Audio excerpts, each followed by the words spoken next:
It's time for Where You Live with Gene and Tony, the show that's all about owning, buying, selling, renting, and association management.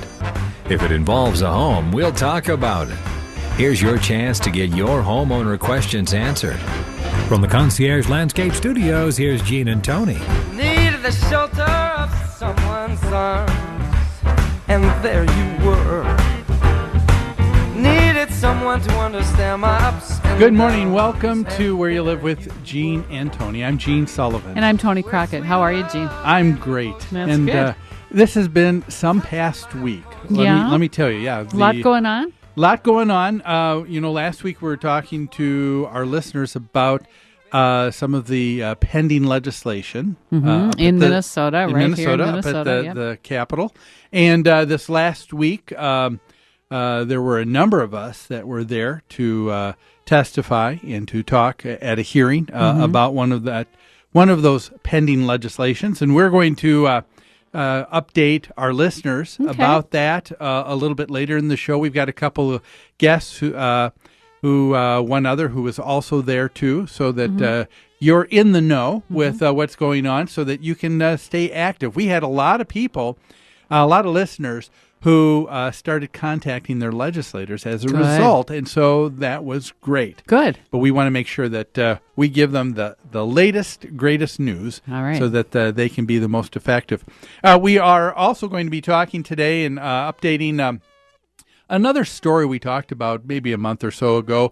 It's called Cooper's Law. If you remember, there's a small boy who had cerebral palsy, and the parents living in a homeowners association wanted to have a certain PlayStation or playhouse. They went ahead and erected this playhouse in the backyard for him. And so they, instead of talking to the association, they went right to the legislature, and they are now wanting to draft what's called Cooper's Law, and we're going to talk about that.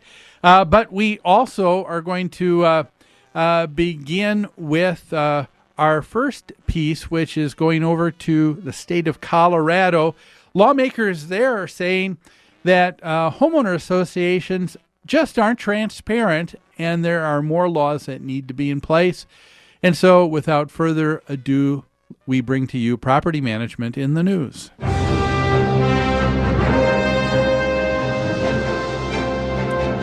Property Management in the News is brought to you by Pest Control Services. When you need to get rid of unwanted pests in your home or rental property, who should you call? Well, you should call Greg Keener. He's responsive, professional, and a proud member of Angie's List. Greg's number, 952-894-9748, Pest Control Services. Well, our first piece, like I said, is a story from Colorado, and we have a piece that we're going to play for you. This is from CBS Channel 4 News in Denver, Colorado. Go ahead, Eric. New at 6 o'clock tonight, an effort to do something about overreaching homeowner associations. Well, if you haven't lived an HOA horror story, you've probably heard of one. Political specialist Sean Boyd joins us to explain how lawmakers want more transparency in these HOAs. Sean? Karen, whether you live downtown or in the burbs, complaints about HOAs are so prevalent the state began tracking them last year. It just released its first report, and topping the list of complaints is lack of transparency. Homeowners say their HOAs won't release financial records, tell them when and where they're meeting or what they're up to. Some lawmakers say that is about to change. Lynn Cromar still remembers the day she bought her first home, a condo in Denver's Capitol Hill. I was definitely a super excited single woman buying our first home. But the novelty would quickly wear off. The first problem I had with a notice or a violation was the day that I closed on the property. Cromar clashed with her HOA, which fined her $1,400 last year for violations she says she wasn't even aware of. She says she'd repeatedly asked for a record of her account. That's when we decided to hire an attorney. And to lobby lawmakers to make HOAs more accountable and transparent. From the complaints we've heard and what we hear in our districts is that there is no transparency. Representative Angela Williams, the sponsor of a bill that would require HOAs and property managers to release financial records showing how much money they have and how that money is being spent. Managers handle anywhere from $200,000 to millions and millions of dollars, and so we need to have some accountability. And her Republican counterparts like David Ballmer agree. The money that the HOA has is not the HOA's money. That money belongs to the neighborhood, and every homeowner in that neighborhood should have access to those financial records. In Lynn Cromar's case, the HOA ultimately dismissed the complaints and gave her the records she requested, but she says it shouldn't be so hard. The fact that you have to hire an attorney to get this done is ridiculous. Cromar's HOA insists it gave her the record she requested as required by law. Here's the deal. Right now, the law says homeowners must have proper purpose to access their HOA's financial records, which leaves a lot to interpretation. Under this bill, it would spell out exactly what homeowners would have access to: expenditures and receipts, contracts, minutes of all meetings. And as you saw, the bill has bipartisan support, and so a good chance of passing. We're live in Denver. Sean Boyd, CBS 4 News. We'll keep our eyes on this one, Sean. Thank you. Well, here we go. Another state legislature active in the area of homeowner associations. Yeah, and this story we talked about last month. Well, actually, we have some background to this story that we talked about a month ago. We sure do. What I find interesting here in this story is the opening gamut here is a statement that lawmakers in Colorado are saying that homeowner associations are overreaching. Therefore, they need to be more transparent to the other members in the association, and they say that's what's not taking place. That's the problem. Yeah. They say that those are what the complaints are. But and so what are we talking about? They're talking about, they said, the financial records, when meetings are taking place. But then it goes and makes a jump as the story goes on, and this I find very interesting. They're making an inference here. Property managers handle anywhere between $200,000 to millions and millions of dollars.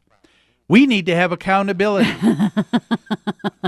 Where do we go from making the leap to the HOA is not letting people know when they're meeting, they're not passing out the financials, to now all of a sudden clandestine managers have to account for what they're doing. I agree.